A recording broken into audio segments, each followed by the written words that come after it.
was joined for a conversation by Professor Terrance Odean. Professor Odean is the Root Family Foundation Professor of Finance at the Haas School of Business at the University of California, Berkeley.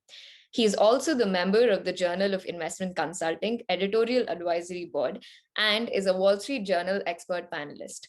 Professor Odean is also the 2016 recipient of the Wharton Award, which is presented periodically to recognize individuals who've produced a body of research which is of enduring value to investment professionals globally. Truly, Professor Odean is one of the leading voices in the field of behavioral finance, with over 39,000 citations till date.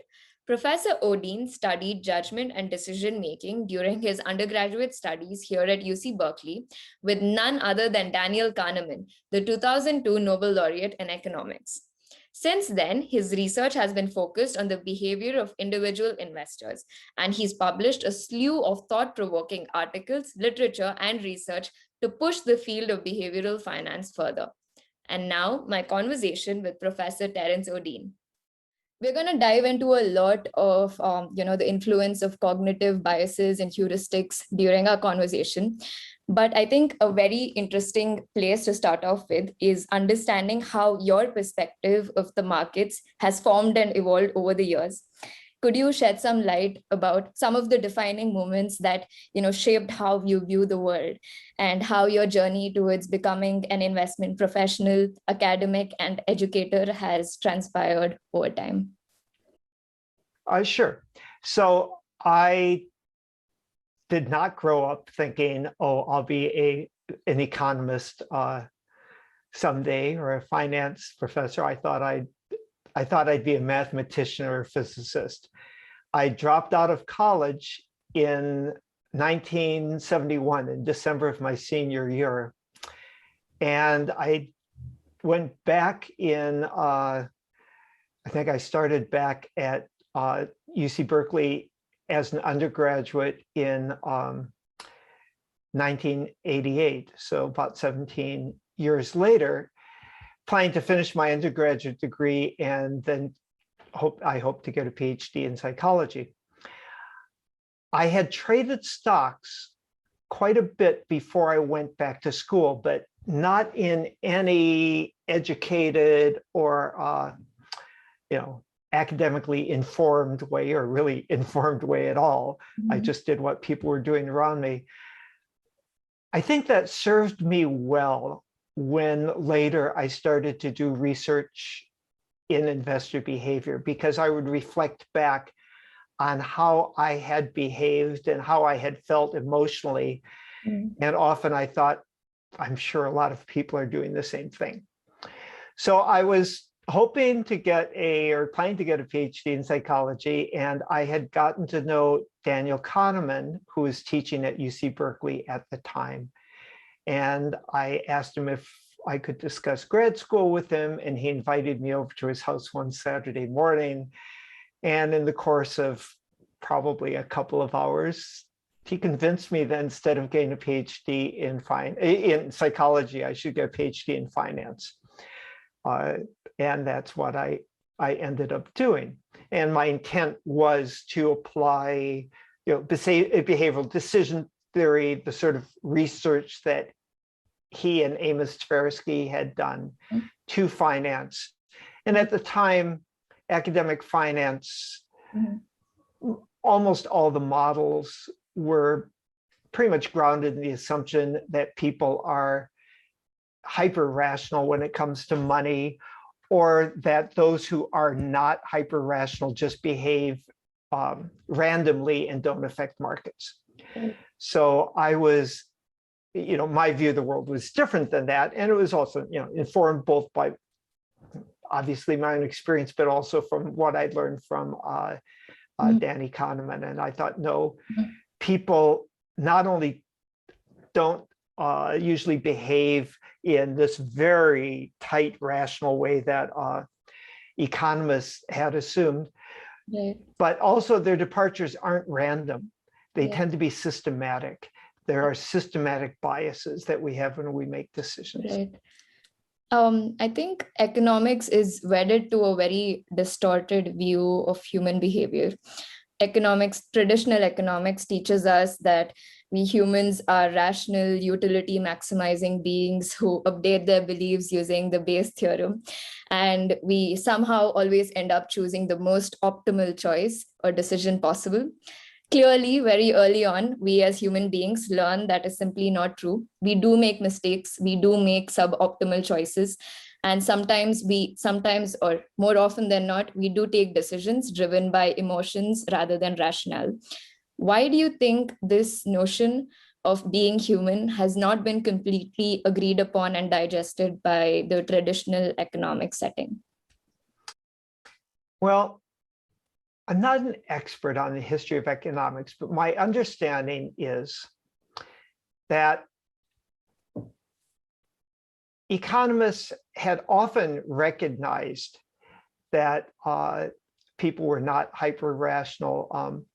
John Maynard Keynes is quoted as saying that the market can remain irrational longer than you can remain solvent, when talking about like shorting the market. I think what happened, this is sort of a simplified version, but what happened was after World War II, economists and mathematicians, John von Neumann and Morgenstern, and Jimmy Savage developed these axioms of rational choice. And they said, look, we have these very reasonable rules about how a rational economic agent would make decisions. For example, if I like apples better than oranges and oranges better than bananas, I must like apples better than bananas. It's just one of these sorts of rules. And they said you can take these axioms and you can start to build mathematical models of economic decision making. However, those were models of how a hyper-rational economic agent would make decisions. I believe at first they were probably recognized as such. Over time, there was sort of a switch in how people were thinking. So these models were very powerful. You could derive a lot of strong inferences from them. You could characterize the world in which economic agents behave hyper-rationally very well. And there was a general thought, but I think this is a little vaguer, is that, well, people optimize. And so they probably behave pretty close to rational, like these models. But I think the models probably start off where the first modelers recognized that they weren't necessarily modeling how actual people behaved, but modeling how people would behave if they're hyper-rational. But then there was this sort of substitution. Kahneman, in his book, Thinking Fast and Slow, and I for those listeners who have never read the book, it's really a great book. It's very readable. You'll learn a lot. He talks about substitution. He talks about when we are faced with a problem that's very difficult to solve. Oftentimes, we choose a problem that looks similar, but is different, but a similar looking problem that we can solve, and substitute it, and really don't acknowledge the substitution. So I think economists were faced with a situation where they knew how to model very rational behavior. What they really wanted to model was actual behavior.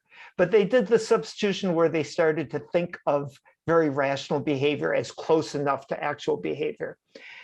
And I think finance probably it embraced this approach more than many other areas of economics. So we ended up with finance being, in the 80s and probably throughout most of the 90s based on a view of human beings as being hyper rational when it comes to money. Right.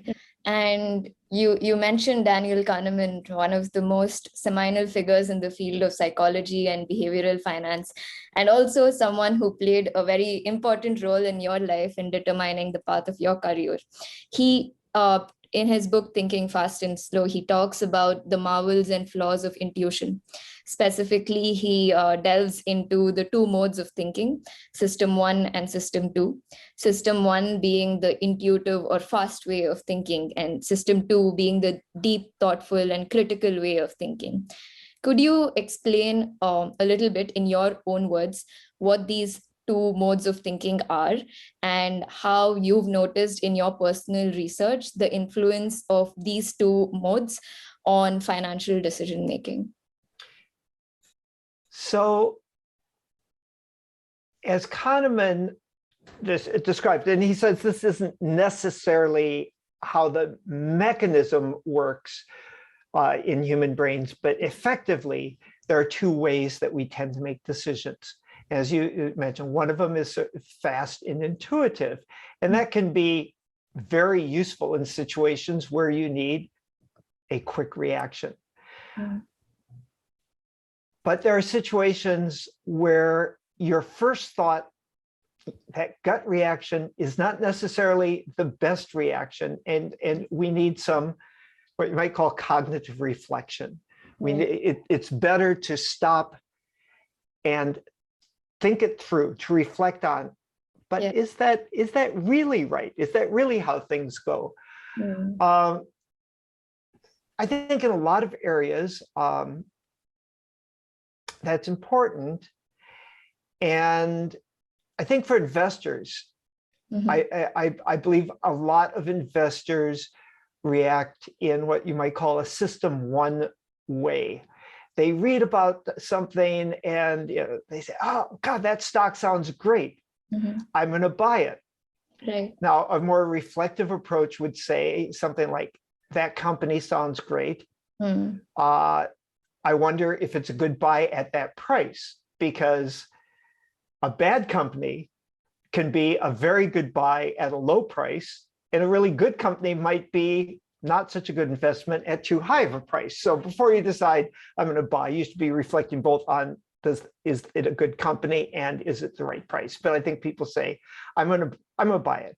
And the other thing they're not reflecting on, and this is something I talk to my students about a lot, which is whenever you decide you're going to buy a stock, or I don't recommend buying options and futures, but any of these financial instruments, you should not only be asking yourself why you're buying it, but why, who's on the other side of the trade and why that person is selling. For example, you'll be trading next year? Yeah, so I'll get trained for a bit before I actually start trading in the markets, but yeah, soon, pretty soon. Yes. And you're finishing an MFE degree. Yeah. That's a pretty tough degree, isn't it? Yeah. It's highly quantitative, but I do see how it's kind of decoupled from the human side of things. Right. That's true. But you probably understand, especially if we get into areas like options, a lot about options theory, a lot about options pricing. So an ordinary investor might say to himself or herself,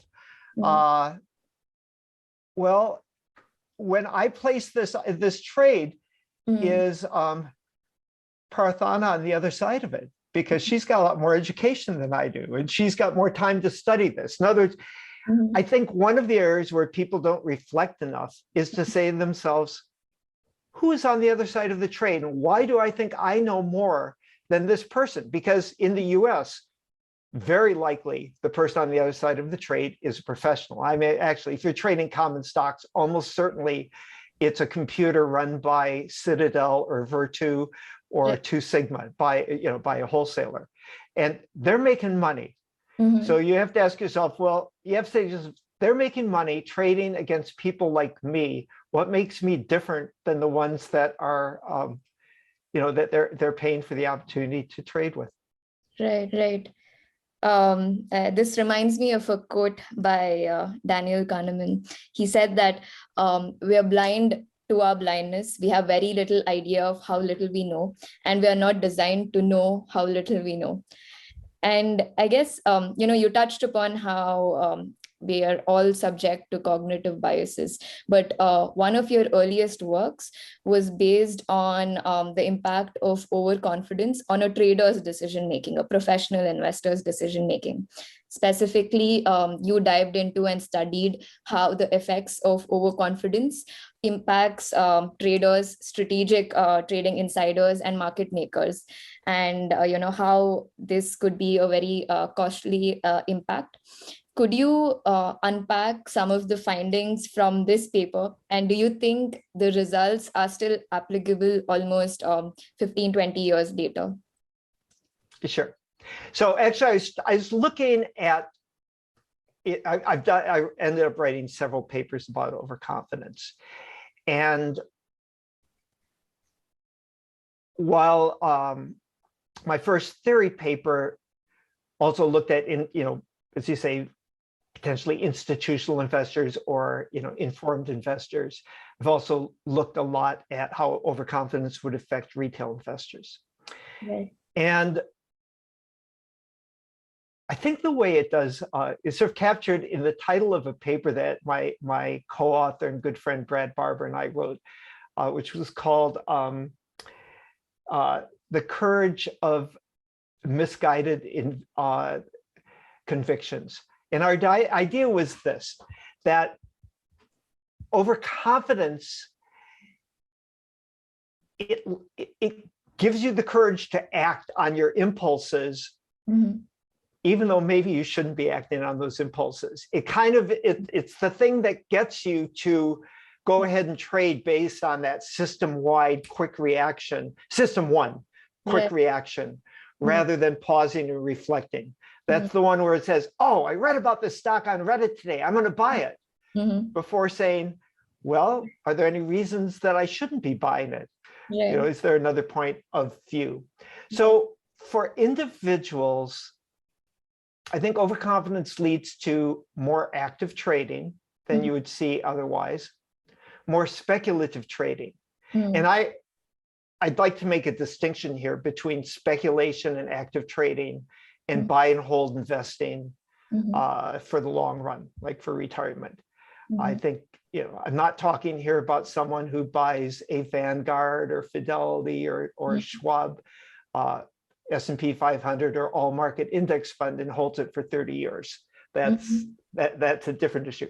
But I think overconfidence leads people to trade too actively, to place more speculative trades. And in the studies I've done, it lowers performance. Now, on the institutional side, many institutions do have information and they have a pretty good idea how to analyze it. And I think what overconfidence can lead to there is too much risk taking, the use of too much leverage. Right. When I first came to Haas, I was asked to teach about behavioral finance in the MFE program.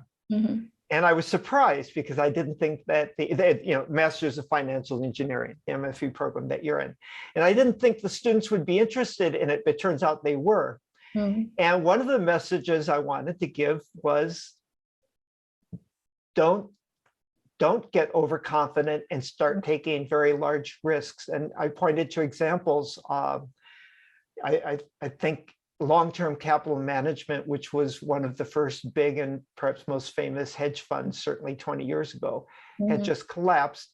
And they had positions that were leveraged up to 40 to 1. Right. That means they were borrowing $39 of other people's money for every dollar of their clients' money that was invested, which meant that if their position, if the market that they were, if the assets they were invested in moved 2.5% against them, it could wipe out their entire position.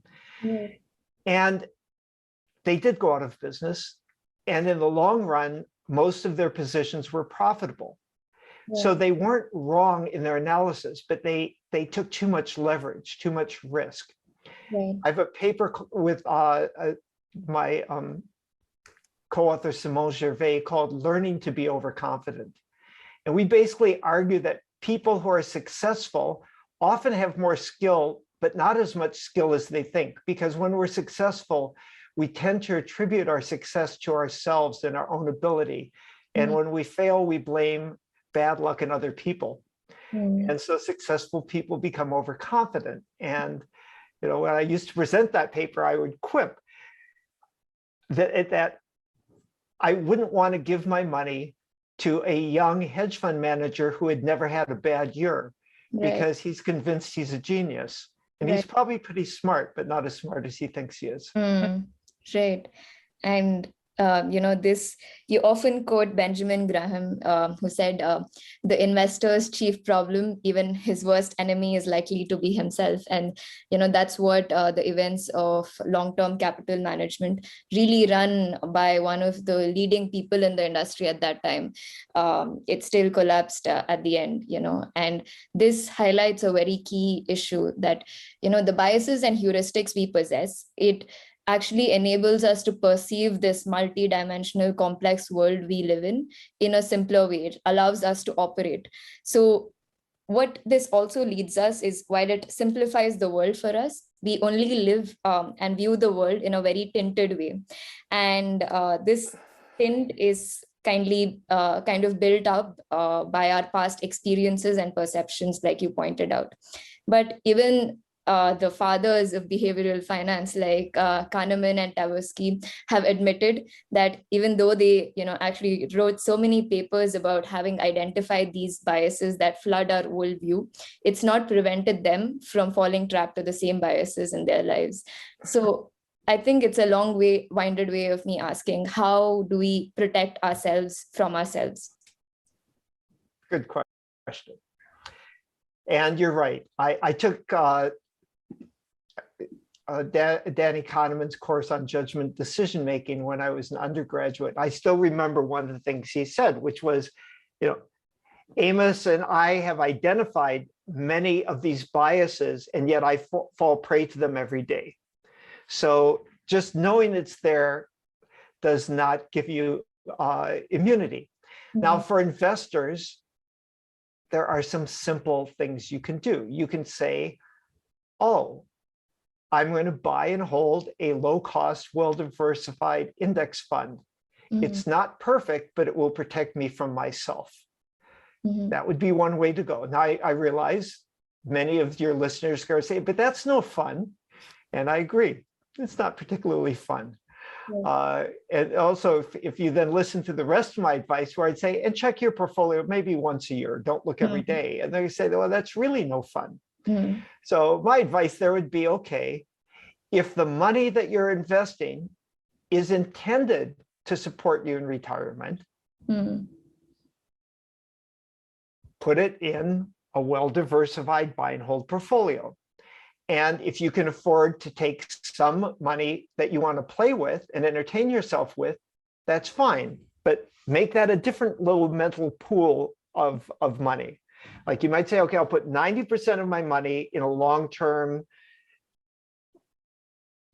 safe and boring investment. Not perfectly safe, because the market could crash. And, we've seen markets can get volatile, but at least you won't be losing because of your own mistakes, and you'll be well diversified.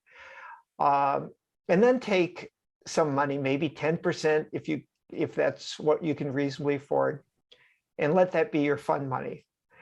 Then you could say, well, okay, I've got my fund money. What can I do to trade with it intelligently? Well, I would say, to the extent you can get yourself to do it, pause before you hit the buy or the sell button.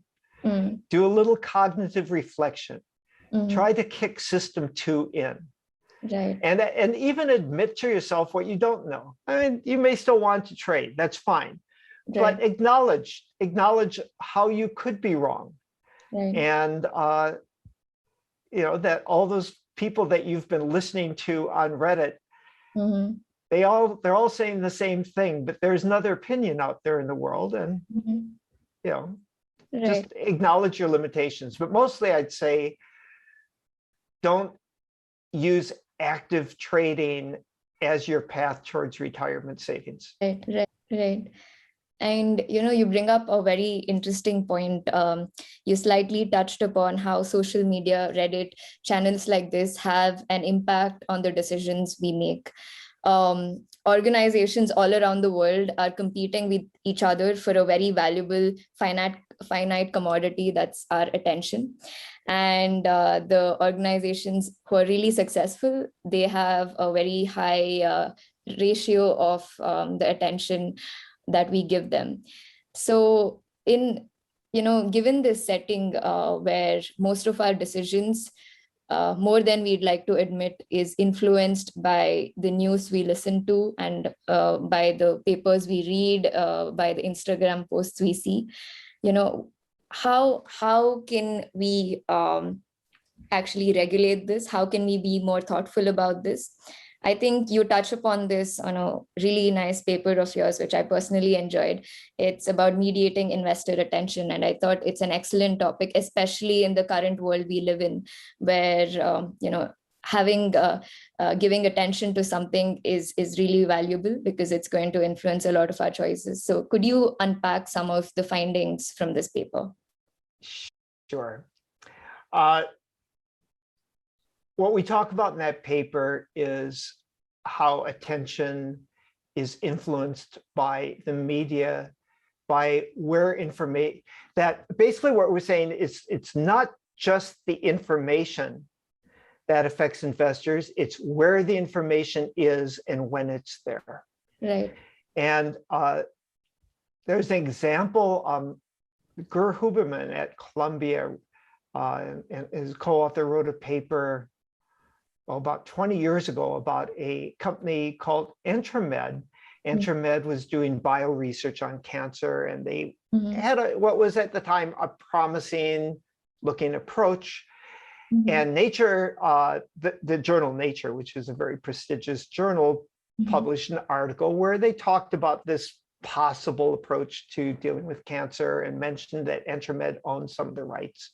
And the Nature article was actually, the information there was covered at the same time in the back pages of the New York Times. And this was in November of, I believe, 98. In May, the New York Times, in May of the next, 5 months later, the New York Times ran a front page Sunday article, which did not have any new information compared to what had been in the Nature article, the New York Times article in the previous November. The stock price shot through the roof. It went up like 4 times. Well, in November, it hardly blipped at all. Same information, but it was reaching more people. And Shangla Lin and Brad Barber and I, in that paper, we go and we use some available tools to see who was buying and who was selling Entramed in May when the price shot up over the course of a couple of days. And it was overwhelmingly individual investors were on the buy side of the market, and in net institutions were actually on the sell side of the market. So what was happening is individual investors, they read this article. It was a Sunday article, so many of them traded on Mondays, but sometimes you don't get around to looking at the paper till Monday or Tuesday or even Wednesday. And they said, this sounds great, I'm going to buy it. And some of them didn't probably even pay attention to the price is now 3 times or 4 times as high as it was when this article was written. And that goes back to, I wrote a paper with Brad Barber several years ago about attention. It was called All That Glitters. And the question we asked was, how do individual investors choose what stocks they want to buy? There are thousands of stocks to choose from. Even in the S&P 500, there are 500. And we were pretty certain that most investors don't go home at night with a stack of reports on 500 companies and start reading them and sorting through them and saying, oh, these are the 1 or 2 I want to buy. What we speculated and then tried to show Mhm. is that most investors wait for the stock to catch their attention, and Mhm. then they decide if they like it or not. So for example, if you and I were both investors, and let's say that you are a Graham and Dodd style investor because you know how to read company reports. And let's say I'm a momentum investor. So I like to buy things that have had positive earnings surprises for the last few quarters. And you like to buy things that have sound fundamentals. And on a particular day, we both open up the Wall Street Journal and read about 12 stocks. Mhm. And I pick one of them that has had earning surprises, positive earning surprises. That's the one I want. And you look at the same 12 stocks and say, oh, this one, it's a bit out of favor, but that is really a sound investment. Mhm. So our preferences and beliefs matter, but Right. attention took the choice set from 4,000 down to a dozen, Right. and then preferences and beliefs entered in. Right. And so Brad and I, we speculated that that's probably what a lot of investors are doing. It doesn't affect selling to the same extent because most investors only own 3, 4, 5 individual stocks. And when it comes time to sell, they can say to themselves, do I want to sell A, B, C, D, or E? Mhm. So what we ended up then concluding and showing is that as a group, individual investors, if their attention gets directed to the same stocks on the same day, as a group, individual investors will be on the buy side of the market for those stocks Mhm. because attention will affect their buying much more than their selling. Mhm. And that's what we found. And that's what we found 15 years ago. Mhm. And now what's changed is it's even more so Mhm. because now there are more new mechanisms that coordinate the attention of investors Right. and coordinate it more quickly. Right. So previously, what we speculated was that was things like being mentioned in the news, having a big return on one day that captured people's attention the next day. Mhm. But now social media can influence the attention of a large number of investors very quickly, Mhm. lead that group to Mhm. buy, Mhm. drive the price up. Mhm. And if it goes up enough, then other things happen. Mhm. People see the price go up, and that enters into one of our most prevalent and influential biases, Mhm. which is recency bias, believing that the near future is going to be like the recent past, Mhm. which leads to return chasing. Mhm. This is something that's actually even sort of built into the language. Mhm. I back in about 2006, I suggested to my mother-in-law, who had a couple of real estate investments, that she sells some of her investments for diversification reasons. And she said, I can't sell now, it's going up. And I remember at the time thinking, well, what you know is it has gone up. Mhm. None of us know where it's going. Mhm. But, and we say, you hear people say this, they say the market's going up, GameStop's going up, Right. this is going up. Right. And that is a statement about the recent past that implies what's going to happen going forward. Right. So a bunch of people buy a stock, it drives the price up, and then people see it going up and they buy it because it's going up. And that creates a feedback loop that can drive a stock price or even the market or a segment of the market up fairly quickly. Mhm. Usually doesn't stay there forever. Right.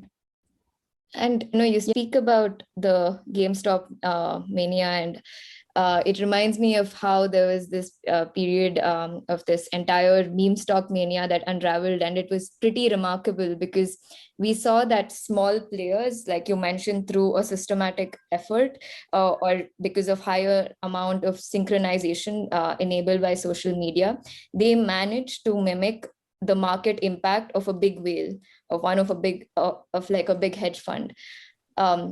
It's both scary and intriguing for me. Like, what are your thoughts about this, about small players coming together and acting behaving like a big whale in the market?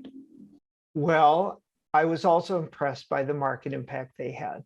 Right. I always believed that, retail investors, if they got excited about the same stock at the same time, and if the stock, especially a smaller capitalization stock, a smaller stock, they could influence it. But I hadn't appreciated perhaps what the magnitude of that influence could be. Right. Unfortunately, I'm also not convinced that episodes like that are in the best interests of most investors. I have a recent paper, again, with Brad Barber, Xing Wang, and Chris Schwartz, looking at activity on Robinhood. And we find somewhat similar events, but none of them of the same magnitude. I mean, GameStop was pretty impressive in its magnitude. But cases where Robinhood investors, a whole lot of new people at Robinhood buy the same stock on the same day. The price gets driven up. A lot of them end up buying at higher prices, and the price comes back down. Usually it does not come down to the point where it started. Right. So the people who bought in early probably made money, especially if they sold high. But on average, we estimate that these Robinhood investors lost money because so many of them bought at high prices after the stock price had been driven up. Now, as I say, often the price doesn't come back down to where it started, but you're left with a company now that, for the most part, is the same company you started with. It could have a little bit easier time in raising capital, but it basically it's the same company, and it's at a higher price. But that doesn't mean it's going to have higher earnings. You may just be owning it. The price doesn't necessarily come down. And the reason it doesn't necessarily come down is because the people who bought it continue to own it. And because hedge fund managers look at it and they say it's not worth shorting. I'm not going to short that. It could be forever before it comes back down. Or, these days they're probably thinking, I don't want to have that fight. These guys are crazy. And if they want to pay $300 for a stock that was worth $7 2 months ago, right, let them. Yeah. But so the investors, though, end up owning something at a high price that's probably not warranted by the future earnings. Right. I think this reminds, you did give an example in that paper about, the relationship between the stock price movement of some of the higher volatility stocks like Hertz and Kodak and Robinhood users. And you showed how it ultimately reverses its course in a short time frame. But I'm just out of curiosity, I'm wondering, how is this relationship going to evolve as we enter into a hyper-connected world, which is connected by multiple social media channels? Do you think it's still going to be the case that the price is going to reverse in a short time frame, or are periods of irrationality going to persist for longer and longer time frames? Interesting. I'd like to go back to the Keynes quote, which is, the one about the market can remain irrational longer than you can remain solvent. So I recommend that even when you think the market's irrational, don't bet too heavily against it. So social media and connectivity, they're doing two things right now, and I don't know going to the future. It's allowing the coordination of trading by more investors, because a lot of people, if they want, can get these signals. Actually, it's doing that. It's speeding up that coordination, and it's creating a bypass that we didn't have before. So until, I don't know, 10 or say 20 years ago, but probably less than 20, when we saw what we call investor herding, a lot of individual investors buying the same stock at the same time, they were probably reacting to the same signal, but not talking to each other. So people might read the same article about, some .com stock. They might see that stock went up and have their attention directed to it. They might all watch, Jim Cramer get excited about something. So they'd react to the same signal, but for the most part, they weren't observing each other's behavior. Right. Now that's different. Now you can go on websites where other investors are saying, here's what I'm doing. Here's why I'm doing it. Let's all do it together at 10:30 tomorrow morning. So that's new. And that certainly creates temporary market power, as we saw. And by temporary, I mean the shock, creates that shock. How long things stay up, it's difficult to predict. Right. Again, yeah. And, speaking about herd mentality, I think, the belief systems that we hold by and large can either be convergent with what the rest of the population believes, or it can be a contrarian idea which disagrees with what the rest of the population believes. Or third one, it can be a contrarian idea which disagrees with what the rest of the population believes, and it ends up being right. And now if you're an investment manager and your thought process falls into the third category, he or she would be staring at outsized returns. But holding contrarian ideas, it's extremely difficult. And I think this ties back to our very primitive impulse of sticking to what the herd is doing. And this primitive impulse right now can also be seen as the fear of missing out. So what are your thoughts about the wisdom and madness of crowds and, herd mentality, which you just spoke about? So I think for institutional investors, especially those who are contrarian, often focused on fundamentals,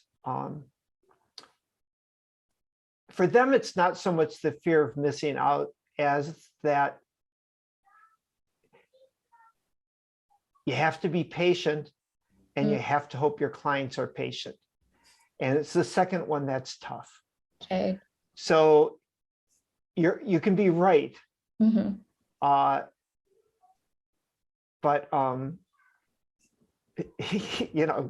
if the world doesn't turn your way soon enough, you might be right without any clients. And that's that. So often in periods where markets get very hot and excited, and you see institutional managers who are focusing on value and fundamentals, they're taking positions that make sense to them, but the market keeps going against them. They start losing clients, and sometimes they don't stay in business.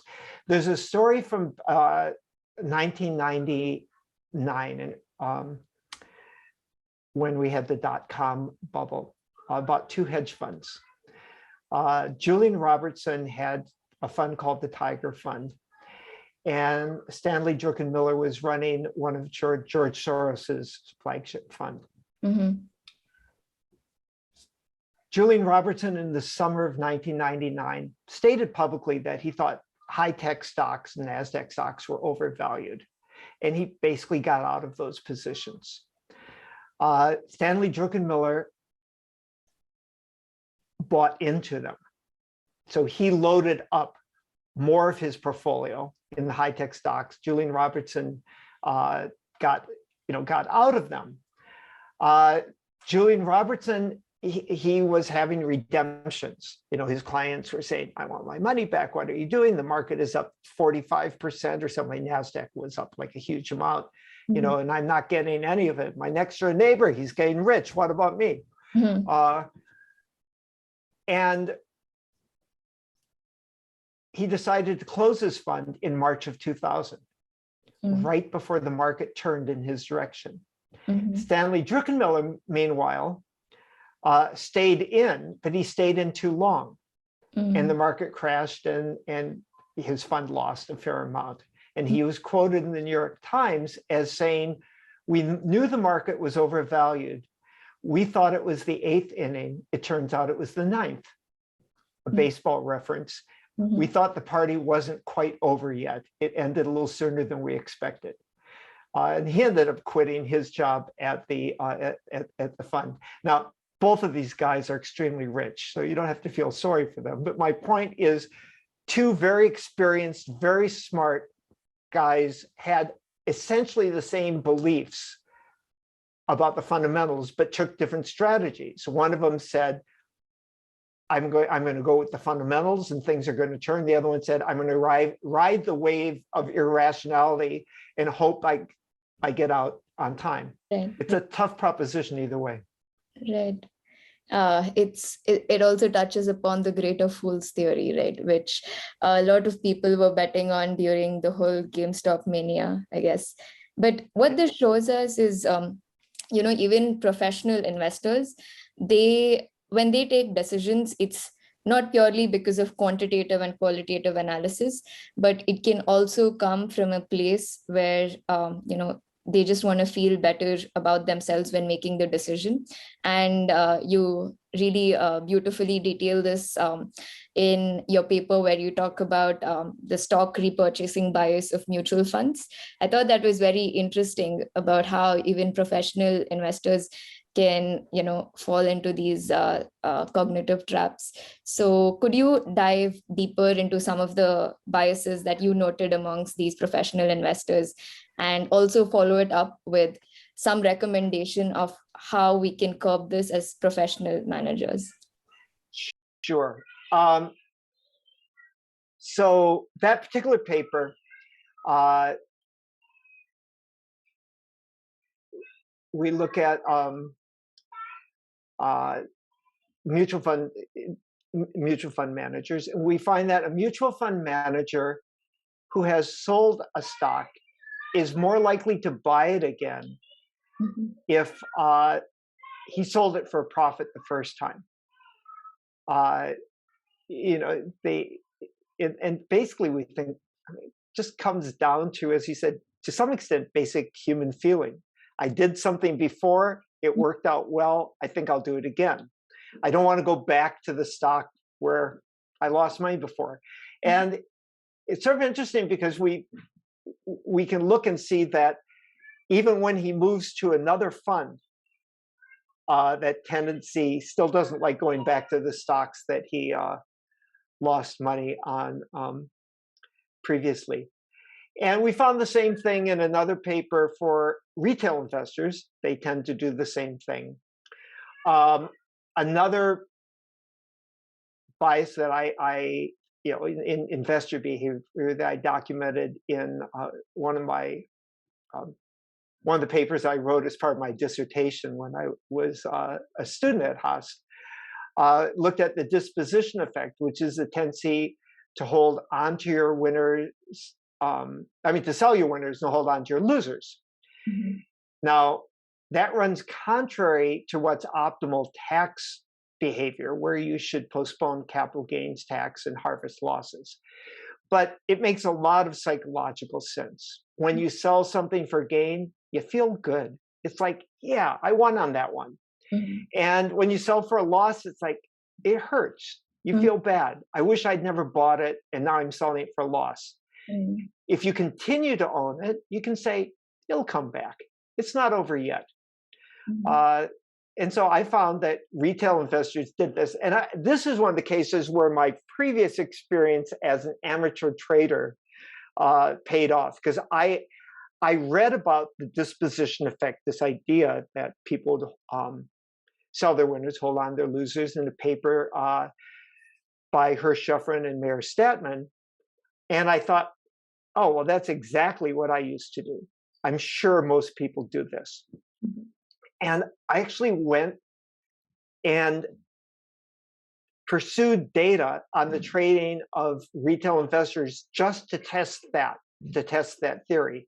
Mm-hmm. It took me 11 months to get the data, but I eventually did. Mm-hmm. And sure enough, that's what people do. Mm-hmm. Other people have looked at institutional investors and have found some evidence of the same behavior, though with institutional investors, it's more mixed. And with retail investors, it's it's been very robust. I found it in several data sets, and many other researchers have documented different countries, different asset classes. Mhm. We like that feeling of, I just sold for a gain. Right. And we put off the one that doesn't feel so good. Right. And I think it's also, very, very difficult to separate the quality of decision making from the outcome. Sometimes maybe you deeply contemplate about the choice you're making, but you end up getting a bad outcome or a poor outcome because of bad luck. And Yep. sometimes it's a poorly thought out decision, but you end up making lots of money, exceptional results purely due to luck. And I think Annie Duke touches upon this in her book called Thinking in Bets. And she's a world famous poker player. And I found that very interesting, right? Because we judge the quality of our decisions just because of how it turns out to be. I want to know how, in your personal experience, has this happened to you? And Of have you course. noticed it consciously, and how did you kind of come up with a framework to deal with this? Right. Well, for better or for worse, my undergraduate degree was in statistics. And I realized that a sample of one is usually not statistically significant. So if you were to make the same decision 100 times, and it turned out, went badly 70 of those times, you might say, maybe I should change my decision making. If you make it once and it doesn't go well, I think, first of all, initially forgive yourself, like let yourself off, but before you entirely let yourself off the hook, do some cognitive reflection. Say, okay, why did I make that decision?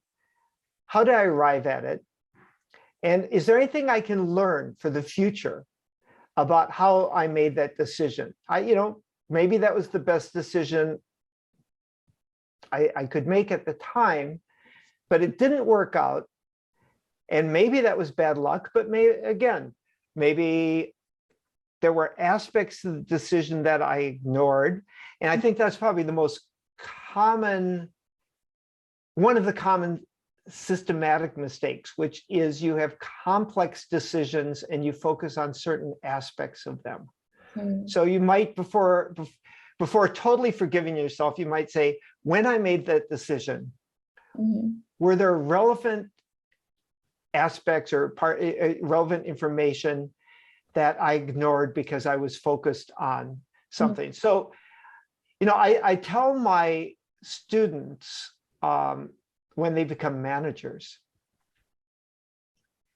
that if they think someone they're managing made a good decision, but it turned out poorly, they should reward that person and send a signal that I'm looking for good decision making. I realize that good decisions don't always have good outcomes.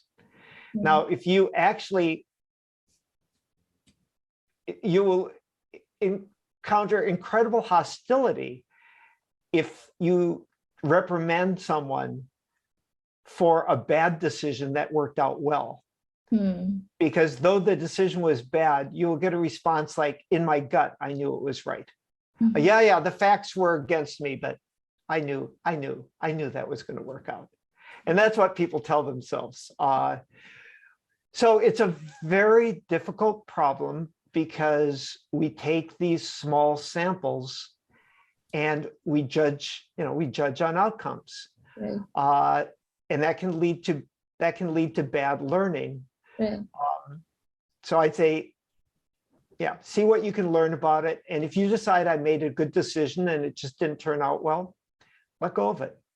Yeah, I think, to your point about there can be many outcomes, but only one gets realized. And I think Nassim Taleb also talks about this in one of his books, where he talks about alternative histories that could have taken place, but only one ends up being realized. So if the decision you made would have a higher probability of occurring in all those alternative histories, then it's probably, a sound decision. if it has a very low probability of occurring in all those alternative histories, then it's probably something you need to ruminate about. And this brings me to ask something deeper about human motivation and the power of compounding. As humans, we are not designed to think about nonlinear growth. We view and perceive the world naturally in a linear fashion. And we noticed even during COVID that we failed to truly conceive the idea of exponential growth, and on a more positive note, the wonders of compounding. And we have this inclination to choose instant gratification rather than opt for delayed rewards, since we don't feel and experience the benefits of things like power of compounding immediately. So I want to understand from you, your perspective about what you think are the fundamental drivers of human behavior and motivation. And if there is some way we can shift this external instant gratification based reward system to somewhat of an internal reward system, which can be more aligned to achieving longer term goals. All right. Well, to ask someone what are the motivations of human behavior, that's kind of a big topic. Let's see. So yes, people don't understand. Compounding is not intuitive. That's true. If I might limit the question a little bit to something, what can you do in the face of your biases to lead to better behavior, especially for your listening group? One thing to do to help deal with the desire for, instant gratification is try to take decisions out of your own hands. Not ultimately, but in the short run. For example, if you're trying to save money, automate that savings. Don't say to yourself, oh, when I come to the end of the month, I'll take whatever money is left over from my paycheck and I'll put it in my savings, long-term savings. Because that means that you've got that money, figuratively in your pocket all month. And when you see something shiny that you want to buy, or something that looks like it'll taste really good or something, you spend. Right. When you get faced with that instant gratification, your long-term goals evaporate. So you put that money automatically in long-term savings, and it's not in your pocket to spend. So, on the compounding side, the best advice is start saving early in your working career. Don't say to yourself, oh, when I'm in my 50s, I'll start saving for retirement. You can get by saving much less if you start earlier. I'd say those are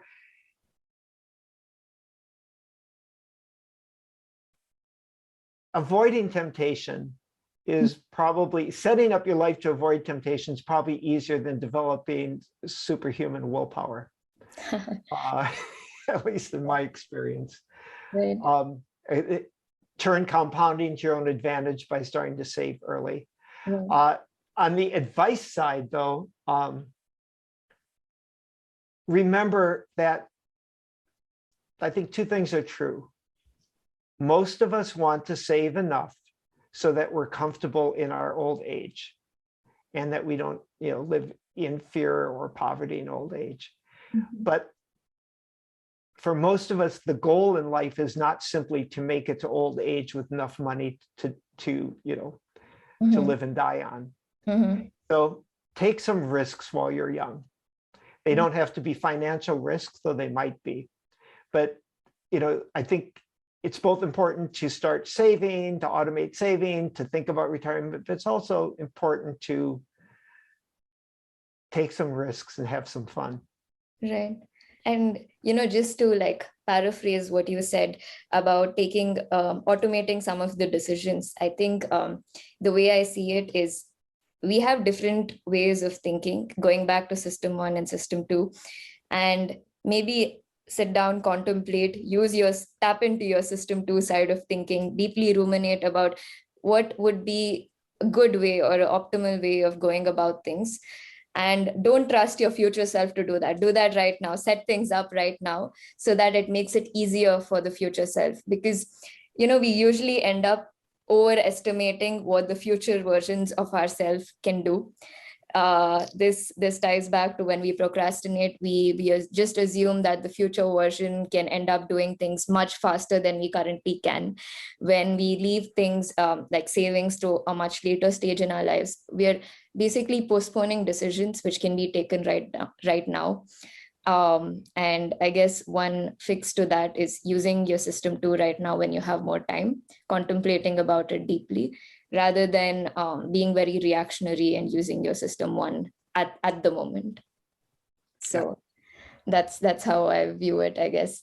And I think switching gears a little bit, moving away from the drivers of human behavior, I'm just curious to understand your take on more of like how social media has influenced the quality of decision makings, especially that of millennials and the Gen Z group.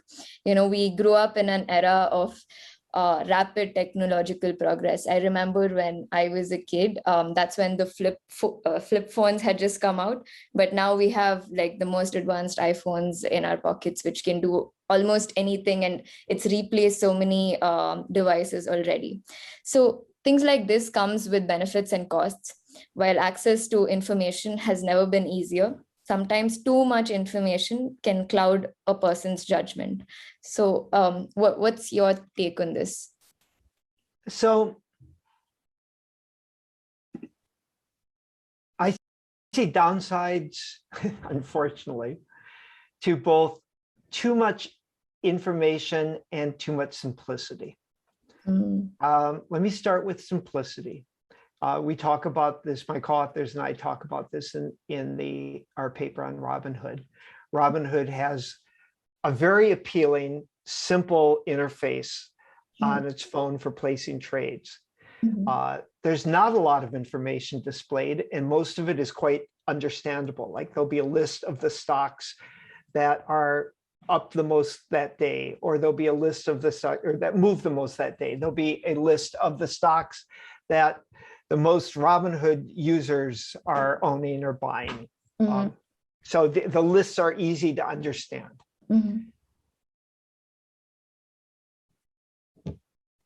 That gives the impression that trading stocks is easier and less complex than it is.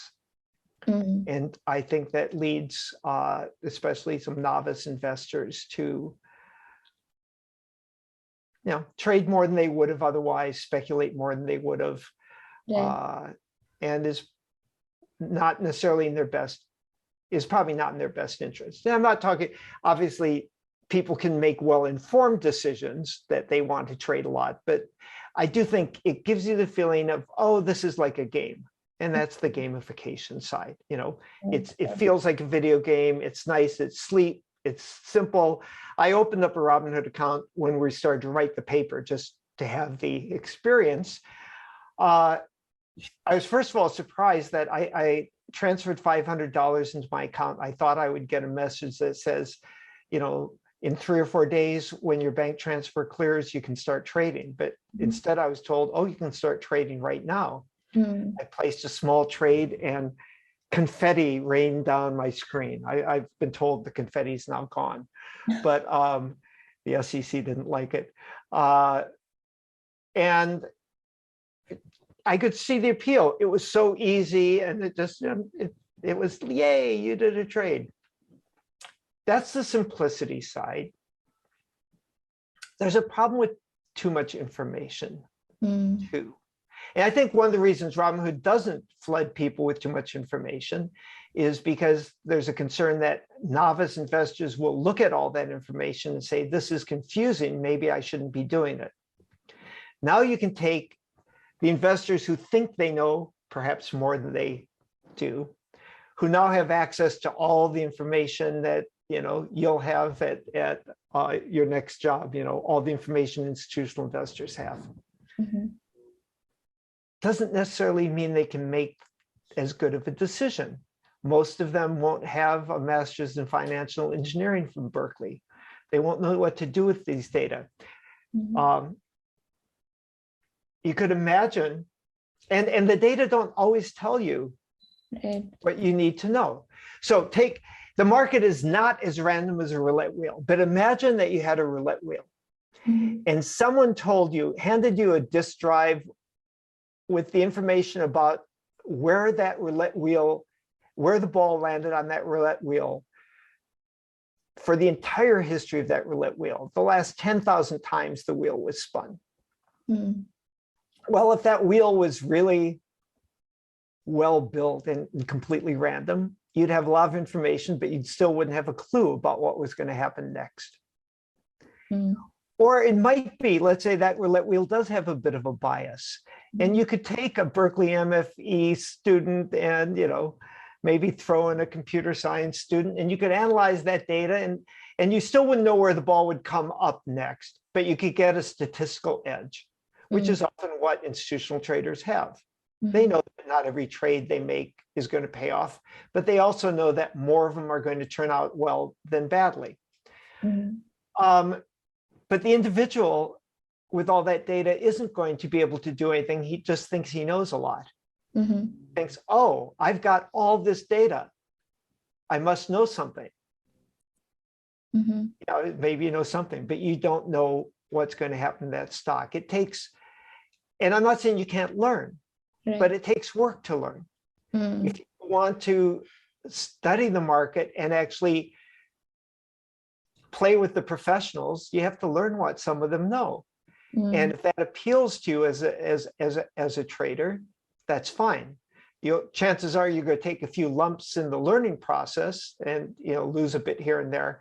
But you should acknowledge that either you're doing this for fun and hoping to get lucky, or it takes serious work. And it doesn't just mean I pop onto a website and my buddy, Joe the trader, who I've never met except for online, says, today I'm buying this stock, join the game with me.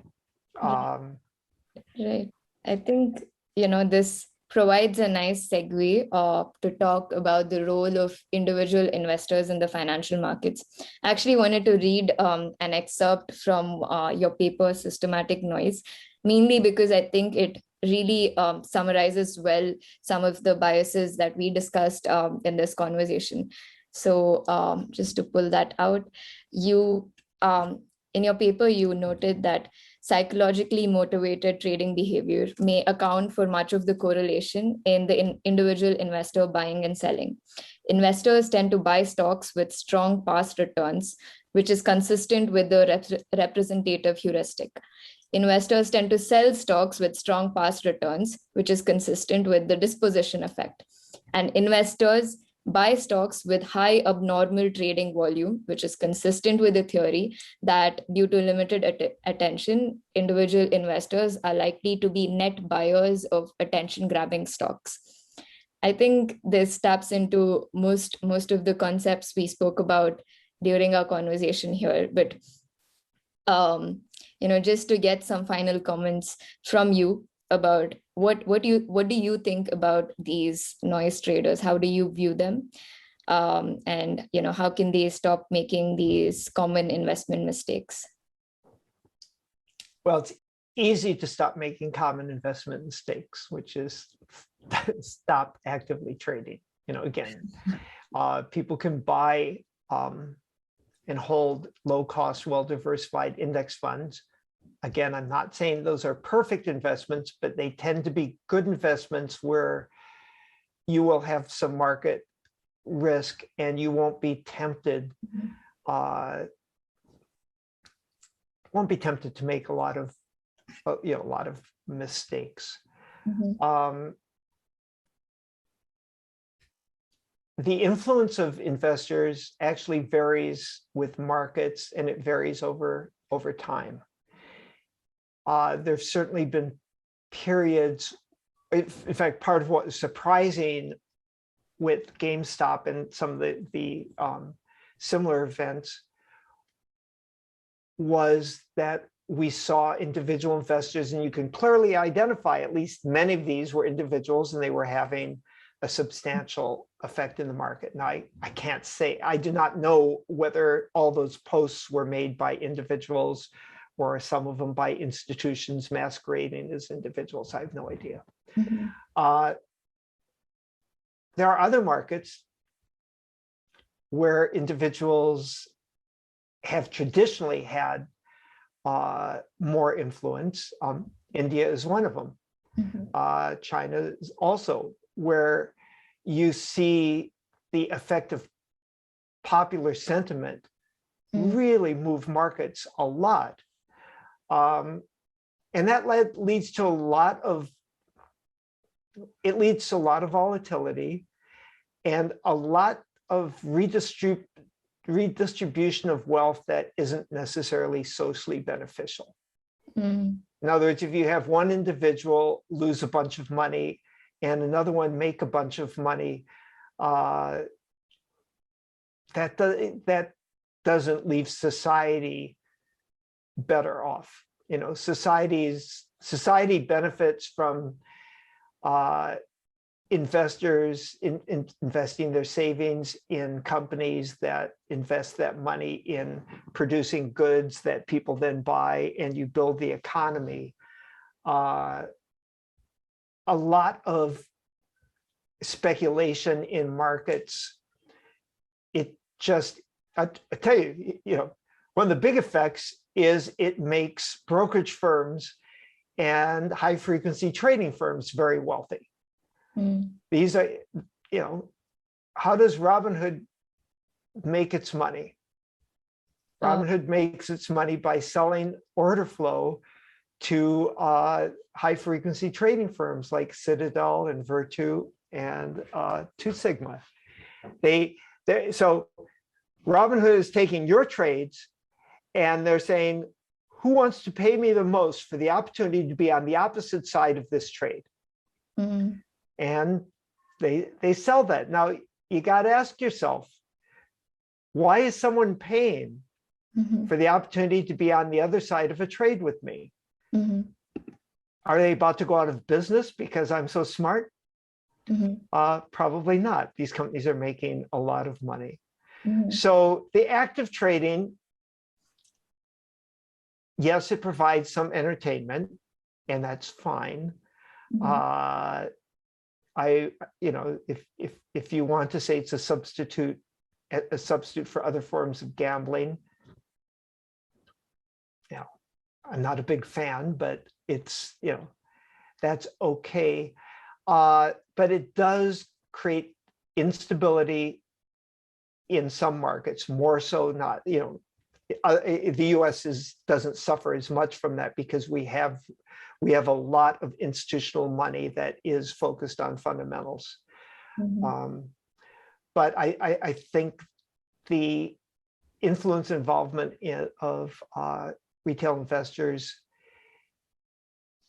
in markets often is somewhat, as speculators, not as long-term investors, but as speculators, is somewhat detrimental. Right. I think, this provides a nice segue to come to the final closing thoughts about this conversation. I want to speak about, you have a really great YouTube series, which I recommend to the audience.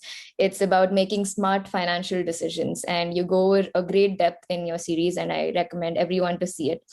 But if you have to summarize like 3 main ideas, if given a chance, you would like to instill in every Gen Z and millennial out there, what would these 3 main ideas be? It's start saving early, automate your savings, have some sense about things like credit cards. Always, okay, we'll come up with some basics. Almost always pay your credit card off. Only buy things if you can pay the credit card off that month. There are some minor exceptions, but in general, that's a really good rule of thumb. When you do things like get insurance or someday get a mortgage, shop. Don't assume everyone's giving the same price. They're not. I know your group is young. So let's say when your parents start to get old, help them make a plan for when they no longer can make good financial decisions. If you want to get depressed, watch my video called Financial Decisions as We Age, which is basically about cognitive decline and how people make poor decisions when they get older, and why that is important today and why it's going to be important in your lives, which is that there's been a change in how current generations deal with money. When my parents were, your age, they bought a home with a 30-year mortgage, and they lived there for 30 years and paid it off. They didn't have credit cards, so they never got into credit card debt. They were high school teachers who had pensions. They didn't have to worry about whether they were saving enough in their 401k or their 403b. It's very different now. Most people have to say, am I saving enough so that, it's my responsibility to save it. It's my responsibility how to invest it. I have to make sure I don't, ruin my credit rating by making, dumb mistakes with credit cards while I'm young. There's a lot more responsibility and risk that's been shoved on the ordinary consumer. And you don't have to get everything perfect, but you want to avoid big mistakes. Yeah. And then, as I said before, also have some fun. Yeah. Take a few risks. Yeah. Yeah, I think these are something to deeply ruminate about. I guess, while a lot of risk has been imposed on this generation by access to so much information, we also have the power of technology to help us. And it's about how we rightly use it for our own benefit rather than for our own peril, I guess. Yeah. So I guess with that, thank you so much for coming on to the podcast. It's been an absolute pleasure listening to you.